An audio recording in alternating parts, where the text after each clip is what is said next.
하나님 말씀은 골로새서 1장 2절에서 6절, 신약성경 324페이지, 골로새서 1장 2절부터 봉독해 드립니다.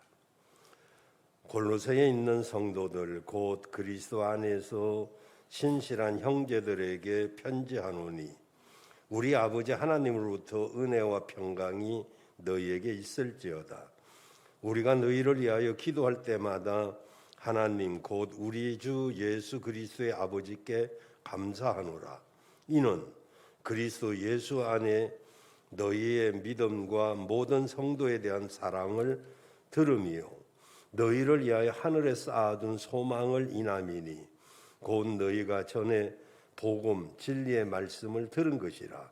이 복음이 이미 너희에게 이르매 너희가 듣고 참으로 하나님의 은혜를 깨달은 날부터 너희 중에서와 같이 또한 온 천하에서도 열매를 맺어 자라는도다. 아멘. 오직 예수님밖에 없습니다. 옆에 사람과 인사하겠습니다. 하나님의 사랑이 여러분 삶 가운데 충만하기를 바랍니다.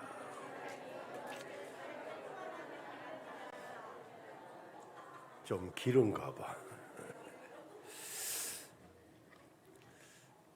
몇 년 전 우리 교회 표가 뜨겁고 가득 찬 넘치는 교회라고 정한 적이 있었습니다. 뜨거운 것이 가득 찬 넘치면 좋겠다, 그런 뜻이었는데 그 뜨거운 것이 뭐냐면 성령으로 우리가 뜨거워지고 또 열심, 열정, 이 열심이 뜨거워지되 가득 차서 넘치는 그런 한 해가 되었으면 좋겠다 해서 뜨겁고 가득 찬 넘치는 교회, 이런 표를 정했던 적이 있습니다. 금년 우리 교회 표는 믿음, 소망, 사랑이 넘치는 교회, 믿음, 소망, 사랑이 넘치는 교회. 이 넘친다 이 말은 한문으로 충만하다, 사전적 의미로 보면 한껏 가득 차서 흘러나간다, 그런 의미가 되겠습니다. 무엇이 한껏 가득 차서 흘러넘쳐야 되느냐? 사랑, 믿음, 소망, 사랑.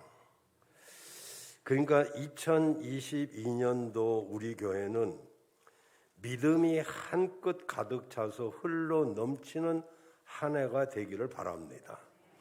소망이 한껏 가득 차서 흘러넘치는 한 해가 되기를 바랍니다. 사랑이 한껏 가득 차서 넘쳐야 될 줄로 믿습니다. 이 넘친다는 말의 반대말은 부족하다이고, 충만하다의 반대말은 허무함, 공허함이 되겠습니다. 살다 보면 무엇인가 부족하고 허무하고 공허해서 왜 사는지 모르겠다 하는 그런 우울감이 우리에게 다가오기도 합니다. 왜 우리를 우울하게 만드는 허무함과 공허함이 어디에서부터 올까요? 그것은 바로 믿음, 소망, 사랑이 부족해서 그런 것이죠. 예수님은 우리가 믿음과 소망과 사랑이 가득 차 흘러 넘치게 살게 하시려고 십자가에 죽으셨고 부활하셨습니다. 여러분, 축구 못하는 축구 선수 보신 적 있습니까? 야구 못하는 야구 선수 있던가요? 운전 못하는 택시기사 있습니까? 혹 있겠지만은 저는 본 적이 없습니다. 그럼 믿음 없는 그리스도인은 어떨까요? 소망 없는 그리스도는 어떤가요? 사랑이 없는 그리스도는 어떤가요? 만약 여러분이 생각할 때 나는 믿음이 없다 생각하면, 만약에 나는 소망이 없다라고 생각되면, 만약에 나는 사랑이 없다고 생각하면 정말 운전 못해서 답답하고 안타까운 택시기사의 그런 심정이 우리에게 있어야 될 것입니다. 바울은 골로새 교회의 성도들을 생각할 때마다 하나님께 감사한다고 했습니다. 그 이유가 4절 5절에 이렇게 말합니다. 이는 그 이유죠. 감사하는 이유. 그것은 그리스도 예수 안에서 너희의 믿음과 성도에 대한 사랑을 들으며 5절에 보면 너희를 위하여 하늘에 쌓아둔 소망을 인함이니 곧 너희가 전에 복음 진리의 말씀을 들은 것이라. 바울이 골로새 교회 성도들에 대해서 전에 들은 것이 뭐냐면 믿음과 사랑과 소망이 흘러 넘친다는 소식을 들은 것입니다. 골로새 교회는 믿음, 사랑, 소망이 흘러 넘쳤는데 오늘날 교회는 보면 다 그런 건 아니지만 많은 교회들이 건물이 웅장하고 아름답습니다. 그리고 사람들도 가득 차 있습니다. 거기에 시설도 좋습니다. 이런 것들이 우리 신앙생활에 굉장히 도움이 되죠.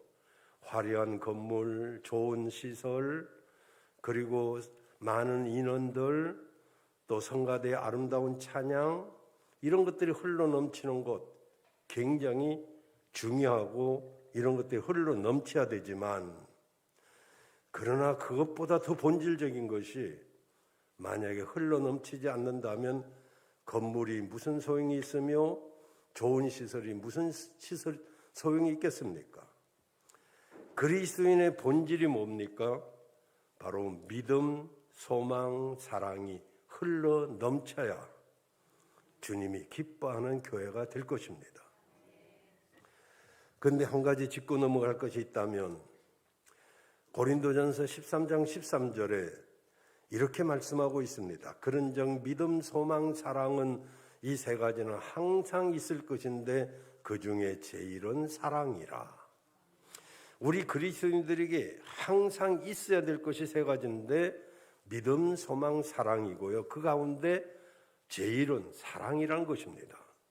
근데 오늘 본문에는 믿음, 사랑, 소망으로 순서가 고린도전서 13장 13절하고는 조금 다르죠. 믿음, 소망, 사랑인데 여기는 믿음, 사랑, 소망으로 되어 있습니다. 그렇다면 잠깐 여러분의 이해를 돕기 위해서 말씀을 드린다면 고린도전서 13장 13절은 왜 그렇게 순서가 되어 있느냐면 강조점이 다르기 때문에 그래요. 믿음은 하나님이 주신 선물이고 믿음으로 우리는 천국을 갑니다. 천국에 가면 믿음의 역할은 끝납니다. 그리고 우리의 진정한 소망은 천국입니다. 천국 가면 소망도 완성이 됩니다. 그러나 천국 가서도 계속해야 될 일이 바로 사랑입니다. 그래서 사랑이 제일이다 이렇게 되어 있는 것이고요. 오늘 본문은 이제 순서가 믿음, 사랑, 소망인데 그것은 믿음이 없으면 사랑도 소망도 없다. 믿음이 사랑으로 역사하지 아니하면 소망도 없다. 소망이 있기에 우리는 믿고 사랑할 수 있다. 그런 뜻입니다. 그러니까 우리 그리스도인들은 믿음, 사랑, 소망이 우리의 삶의 내용이 되어야 된다는 것입니다. 저는 2022년 우리 교회 표어인 믿음, 소망, 사랑이 넘치는 교회 이런 제목으로 말씀을 드리려고 합니다. 첫째로 우리는 그리스도 예수 안에서 믿음이 넘쳐야 됩니다. 여러분도 잘 아시는 분도 계시겠습니다만은 우리 송 집사님이 좋은 계란을 늘 사다 주시는데 계란이라고 다 계란이 아닙니다. 여러분 그 안에 생명이 있어야 알을 깨고 나오는 유정란이 있는가 하면 아무리 품고 있어도 시간이 가면 골고 그리고 냄새가 날 뿐인 무정란이 있습니다. 믿음이라고 다 같은 믿음이 아닙니다. 어떤 믿음은 금식 기도를 하고 고래고래 소리를 지른다 해도 아무것도 이루어지지 않는 믿음도 있습니다. 그런가 하면은 잠잠히 하나님만 바라만 보아도 바로 이루어지는 그런 믿음도 있습니다. 무엇이 문제일까요? 수십 년간을 품고 품어도 이루어지지 않는 소망이 있고 정말 수많은 난관을 겪으면서도 반드시 이루어지는 꿈이 있습니다. 어떤 차이일까요? 생명이 있고 없음의 차이입니다.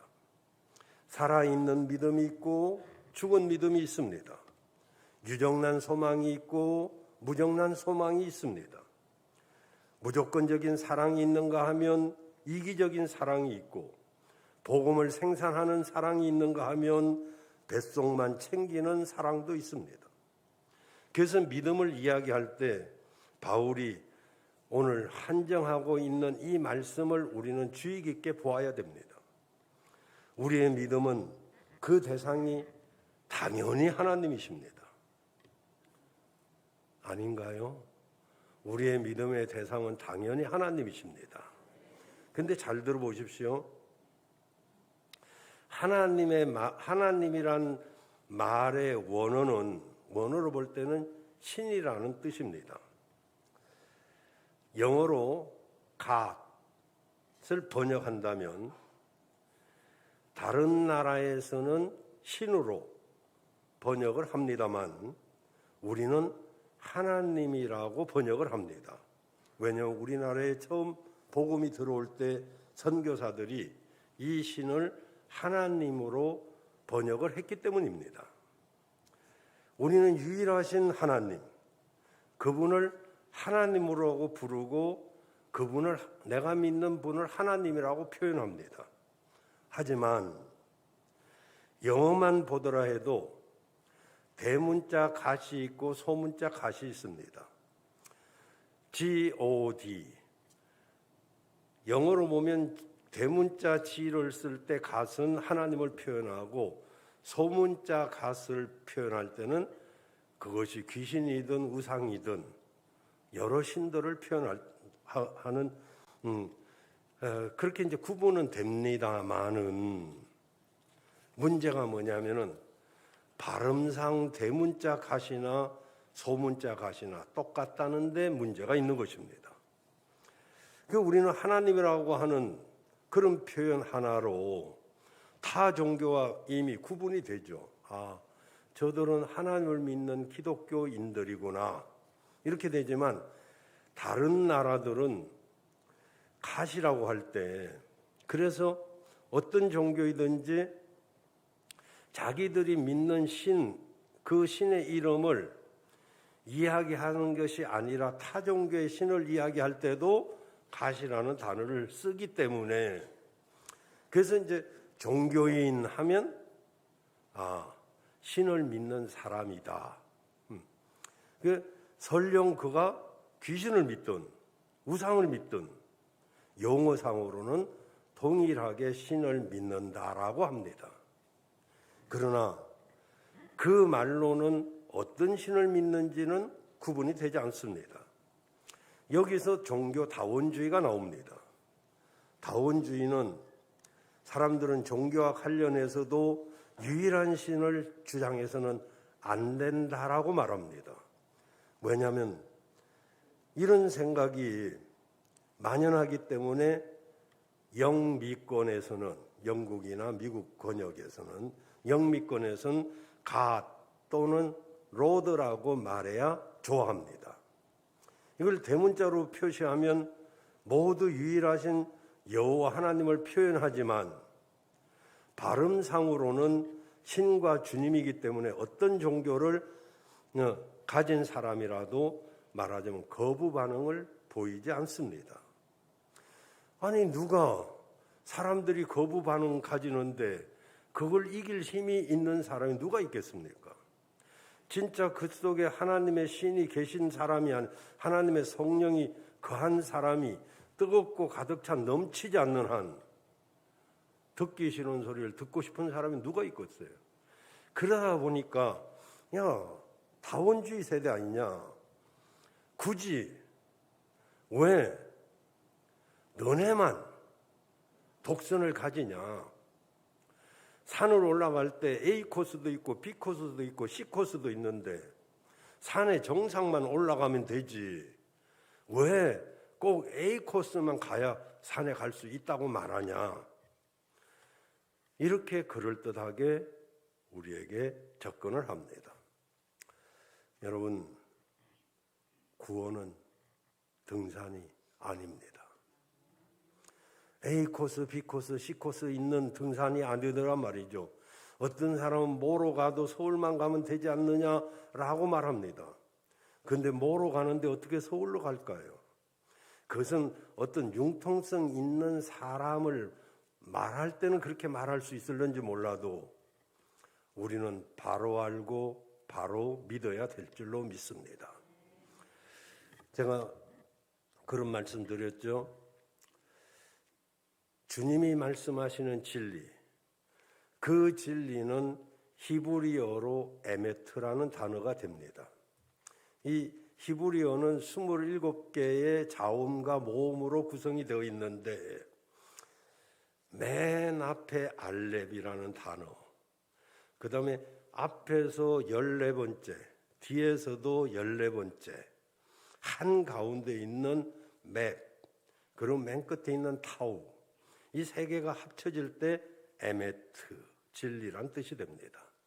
즉 진리는 처음도 중간도 끝도 같아야 된다는 거죠. 이단은 왜 이단입니까? 달을 이자 끝단자. 처음은 좋아요. 근데 그죠?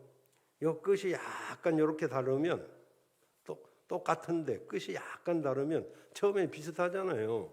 근데 여기서부터 얼마나 달라질까요? 이렇게 가는 게 아니고. 그래서 이단은 거짓이고 속임인 것이죠. 그래서 에메트는 처음도 좋아야 되고 중간도 좋아야 되고 끝도 좋아야 돼요. 만약에 좀 안 좋으려면 처음이 조금 안 좋은 게 차라리 낫죠. 끝이 좋으면. 근데 이단은 처음은 좋아요. 오히려 우리보다 더 사랑이 있고 우리보다 더 말씀도 재미있고 더 잘 전하고 그렇습니다. 기성교회는 재미가 없어요. 설교도 뭐 딱딱하고 뭐 그 소리가 그 소리 같고 그렇잖아요. 근데 여러분, 가짜가 더 빛나는 거 아셔야죠. 가짜가 전혀 다른 게 아니죠. 가짜는 진짜가 똑같습니다. 아니, 진짜보다 더 멋있죠. 그래서 가짜는 세케로인데, 세케로는 에메트는 글자로 만들어도 안 넘어집니다. 딱 서 있습니다. 누가 안 붙잡아줘도 그 자체로 서 있습니다. 세케로는 다 쓰러집니다. 누가 붙잡지 않는 한 쓰러집니다. 그래서 이 히브리는 이제 모든 게 숫자로 표현되거든요. 그래서 6은 사람의 숫자, 마귀 숫자입니다. 9는 하나님의 숫자입니다. 그래서 포켓볼에 보면 6이나 9는 굴러오는 방향에서 보기에 따라 9라고 말할 수도 있고, 다 6하고 9는 아시죠? 9라고 말할 수도 있어요. 9야. 아니, 6인데? 너 6이잖아. 9잖아. 진리와 거짓은요, 너무 흡사하고 똑같습니다. 그래서 밑에다가 줄 하나를 그어놔야 표시가 되죠. 놀라운 것은 우리나라 한국은행 100주년 기념인가 뭐 하면서 동전을 발행을 했는데 제가 그걸 하나 샀어요. 우리나라 동전, 통용되는 동전 아시죠? 500원짜리, 100원짜리, 50원짜리, 10원짜리, 5원짜리, 1원짜리. 요거 합치면 666입니다. 숫자가 재미있어서 내가 하나 샀는데요. 666원을 3만 원씩 팔았어요.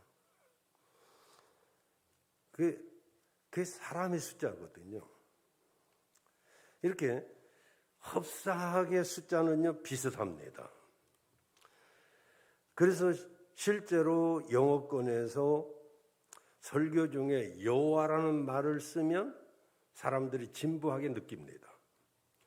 기독교에서 말하는 신으로 한정돼서 이야기하면 다른 사람이 불쾌하게 여긴다는 거죠. 그래서 여호와라고 하면 인상을 찌푸리고 발음상 구분이 안 되는 갓이나 로드로 말해야 다른 사람들이 그냥 우리 신이나 뭐 그 신이나. 사람들도 그러죠. 곧장 자기가 좀 너그러운 척 이렇게 말합니다. 기독교를 믿든 유교를 믿든 불교를 믿든 믿는 건 좋은 거야. 한 가지 아무거나 믿어. 그 말은 굉장히 잘못된 말입니다. 여러분, 이렇게 세상은 신앙을 갖는 그 자체를 싫어하지는 않습니다. 그러나 자신이 가진 신앙을 구별해서 이야기하면 싫어합니다. 누구라도 이야기할 수 있을 정도의 신앙 이야기만 하기를 원합니다. 그래서 지금은 종교 다원주의, 포스트 모더니즘, 그리고 차별법 금지, 겉으로 보면 다 좋죠. 우리는 차별법 금지, 동성애 이런 것은 죽기 살기로 사실 반대해야 돼요. 차별 없는 세상 만들자 누가 싫어요? 근데 거기에는 굉장한 함정이 이렇게 숨어 있습니다. 그래서 성경은 믿음으로만 구원받는다 말씀하지 않습니다. 잘 들으셔야 되죠. 잘못 들으면 또 목사님은 믿음으로 구원받는다고 안 했어 이러면 안 돼요. 믿음으로만 구원받는다고 말하지 않아요. 잘 보시면 4절 상반절에 보면 이렇게 말합니다. 그리스도 예수 안에 너희 믿음. 우리 믿음이 누구 안에 있는 믿음이어야 되느냐면 그리스도 예수 안에 있는 믿음이야만 살아있는 믿음이요 기독교의 믿음인 것입니다. 제가 요즘 전도하려고 하는 어떤 분 이야기를 한번 한 적도 있습니다만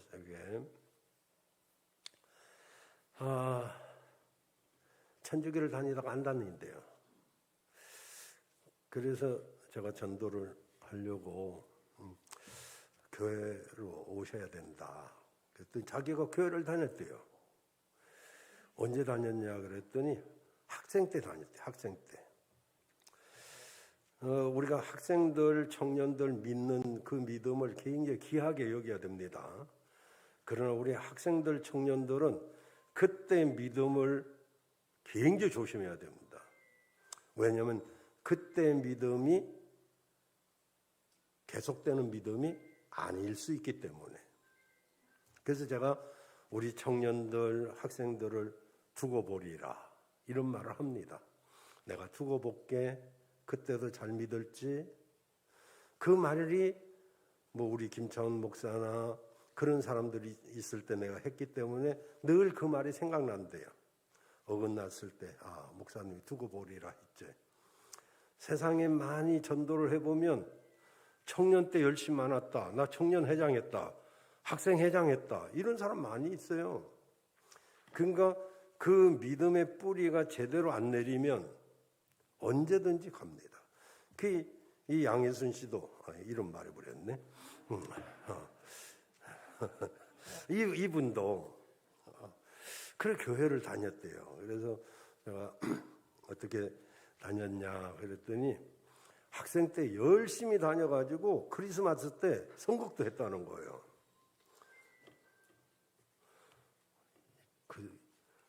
양승생한테 전화 왔나? 제가 전도하려고 지금 곧 올 거예요. 근데 아팠대요. 많이 아팠는데 목사님이 신방을 왔는데 시험이 들었대요. 그 왜 시험이 들었냐 그랬더니 빈손으로 왔더래요. 병원에 있으면 먹고 싶은 것도 많은데 좀 과자라도 사오지. 빈손으로 왔더래요. 참 시험 들려면 별것 가지고도 다 시험 드니까 이게 참 보통 문제가 아니지만 아니 왜 또 빈손으로 갔을까? 근데 그래서 자기가 퇴원하고 나중에 사모님 아플 때 과일을 막 한 바구니 가. 당신은 빈손으로 왔지? 나는 이렇게 사간다. 그래요. 제가 어린 마음에 그랬다고 그러더라고요. 지금 63신가 4신가 됐어요. 그리고 안 갔대요. 내가 말했습니다. 목사님이 거기까지 가서 신방해 준 것만 해도 감사한 거 아닌가? 물론 빈손으로 간 것도 그렇지만 뭐 사는 것도 사실 쉽지 않기 때문에 돈이 없어서가 아니고 그러지만 어떤 일 때문에 시험 당해서 지금까지 지내온 거 생각해 봐요. 결국 손해는 나만 손해 본 거 아닌가요? 그러면서 이제 제가 세상에 여러 삶의 시험이 있을 수 있지만 그것을 이겨내는 것이 우리가 한 걸음 전진하는 것이지 내가 어떤 핑계를 댈 수는 있지만 그것이 나를 합리화시킬 수는 없다. 망설이지 말고 교회 나와야 된다. 그렇게 말했어요. 그때는 천주교를 다녔다고 한 번만 가도 되죠, 일주일에? 그래. 천주교는 한 번만 가도 된대요. 얼마나 편하겠어요. 그래서 내가 처음부터 뭐 그러면 안 되잖아요. 적어도 3번은 나와야 된다. 주일, 낮, 저녁, 수요일. 그리고 더 열심히 들어가면 새벽도 나오면 좋다. 근데 거기는 참 쉽지 않을 테니까 일단 주의를 잘 지켜라. 이렇게 이제 했습니다만은 여러분 우리에게는 믿음이 충만하게 넘쳐야 될 줄로 믿습니다. 우리 믿음은요 그냥 믿는 믿음이 아니고 예수 안에서 믿는 믿음입니다. 아멘이십니까? 그래서 예수님의 십자가를 통해서 믿음을 이야기하는 것이 중요한 또 하나의 이유는 바로 여호와 하나님이 유일하신 하나님이란 것을 믿는 표현이기 때문에 그래요. 그리고 우리는 유일하신 하나님을 믿는 거예요. 예수 안에서. 그래서 이 믿음이 확고하게 서야 그래야 우리가 다른 데로 흘러가지 않습니다. 두 번째로 모든 일에 대한 사랑이 모든 이들에 대한 사랑이 넘쳐야 됩니다. 사랑은 밖을 향할 때 생명을 뿜어내게 됩니다. 사람은 자기 자신을 사랑해야 한다고들 말하죠. 자기를 사랑하는 법을 모르는 사람은 남을 사랑하지 못한다는 말도 있어요. 맞는 말 같아요. 근데 자기만 사랑하는 것에서 그치는 사랑은 이기적인 사랑이고 독선이죠. 나를 사랑한다면 그만큼 남을 사랑할 줄도 알아야 되는데 어떤 사람이 어려서 유괴되어 가지고 고아원에서 자라다가 친부모를 찾게 되었습니다. 근데 부모님을 찾은 다음에 이 사람이 완전히 바뀌었습니다. 부모님을 찾기 전에는 온 세계가 전부 자기를 버린 것 같고 그리고 세상이 부정적으로 보이고 사람의 그 눈은 귀신의 눈처럼 자기를 고발하고 죽이려고 하는 것처럼 보였다고 그럽니다. 또 모든 사람들이 다 자기를 무시하는 것 같고 원수처럼 느껴져서 저항감 속에 반항심만 컸다고 그래요. 그런데 평생을 찾던 부모님을 만난 뒤에는 그 부모님이 자기를 잃어버리고 얼마나 마음고생을 하고 자기를 찾기 위해서 얼마나 고생했는가를 알고는, 그리고 부모님의 사랑이 얼마나 큰지 깨닫고 난 뒤에 너무 행복하고, 그래서 세상을 보니까 온 우주가 자기에게 사랑을 고백하는 것 같이 보이고 지나가는 바람조차도 자기에게 사랑을 고백하는 것처럼 느껴지더래요. 그래서 자기도 만나는 사람마다 다 사랑스럽게 보이더라는 거죠. 여러분, 사랑도 이렇게 받아봐야 이제 사랑도 표현할 수가 있는가 봐요. 여러분, 우리는 십자가에서 피로 내뿜어진 놀라운 그리스도의 사랑을 받았습니다. 내 안에 주어진 이 사랑은 이제 내 몫이 아닙니다. 나누어 줘야 됩니다. 모래알 같은 성도라고 한다면, 그래서 단지 예배를 드렸다는 것으로 안도감이나 가지려고 하는 모습은 바람직하지 않습니다. 우리의 구원에 대한 표현은 놀라울 정도로 개인적이면서도 집합적입니다. 그래서 우리는 구원을 이야기할 때는 철저하게 개인적으로 예수 그리스도의 십자가를 믿는 자를 묻지 않을 수가 없어요. 그렇지 않으면 교회에 그가 어떤 헌신을 했다 하더라도 구원받는 믿음과는 거리가 멉니다. 다시 말하자면 천국 가는 것은 아내의 치마를 붙잡고 가는 게 아니다 이 말이죠. 아내의 믿음으로 천국 가는 것도 아니고 부모의 믿음으로 천국 가는 게 아니고, 믿음은 개인적인 것입니다. 나와 하나님과의 관계 속에서 내가 구원받고 천국 가는 것이지, 물론 가족이 잘 믿고 내 주변에 가족 믿는 사람으로만 있으면 이건 너무너무 감사할 일이지만 그건 개인적이에요. 구원은 개인적입니다.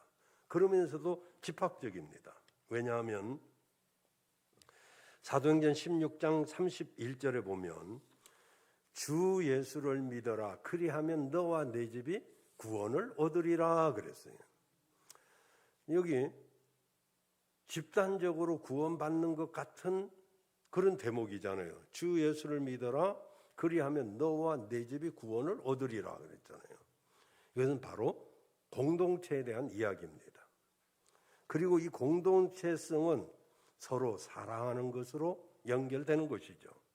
따라서 우리는 지체끼리 서로 사랑하는 모습이 넘치는 교회가 되어야 되죠. 그래서 교회 안에 우리는 사랑이 흘러 넘쳐야 될 줄로 믿습니다. 서로에 대한 사랑이 넘치는 방법은 여러 가지 있죠.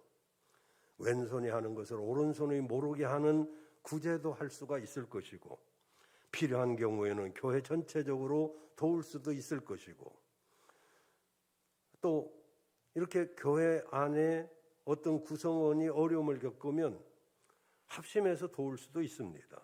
뿐만 아니라 성도가 서로를 위해서 못 도우면, 물질로 못 도우면 기도로 얼마든지 도울 수 있습니다.